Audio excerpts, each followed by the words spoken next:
अर्थव्यवस्था को गति देने के लिए प्रधानमंत्री नरेंद्र मोदी ने खुद ही कमान थाम ली है। पीएम के स्तर पर इस पहल का महत्व इसलिए भी बढ़ जाता है क्योंकि वैश्विक इकोनॉमी में अफरा तफरी मची हुई है और चीन में निवेश करने वाली कंपनियां विकल्प की तलाश में हैं। अब मोदी स्वयं अपने कैबिनेट सहयोगियों के साथ भारत को निवेशकों का पसंदीदा स्थल बनाने की नई रणनीति तैयार करने में जुट गए हैं।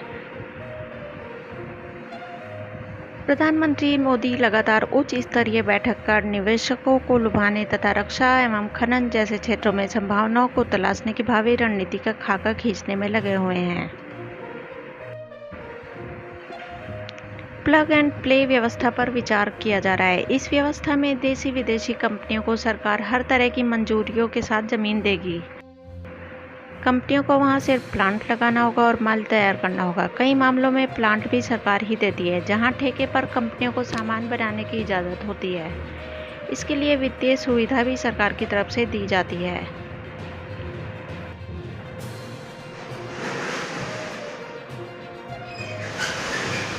पीएम ने कहा, निवेशकों को आसानी से जमीन उपलब्ध कराने से लेकर उन्हें राज्यों के स्तर पर हर तरह की मंजूरी बगैर किसी समस्या के देने का इंतजाम करने के लिए कहा है। पीएम ने अपने सहयोगियों को निर्देश दिया, कोई भी निवेश प्रस्ताव हो उस पर समयबद्ध तरीके से फैसला होना चाहिए।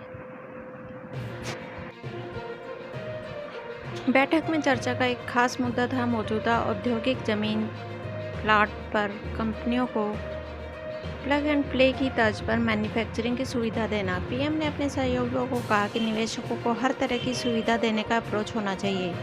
उनकी समस्याओं के समाधान के लिए केंद्र व राज्यों की मंजूरियां समयबद्ध तरीके से मिले, इसे भी सुनिश्चित करने में केंद्रीय एजेंसियों को भूमिका निभानी चाहिए। बैठक में विदेशी निवेशकों को फास्ट ट्रैक तरीके से लाने और घरेलू निवेशकों को प्रमोट करने के दूसरे उपायों पर भी विचार किया गया।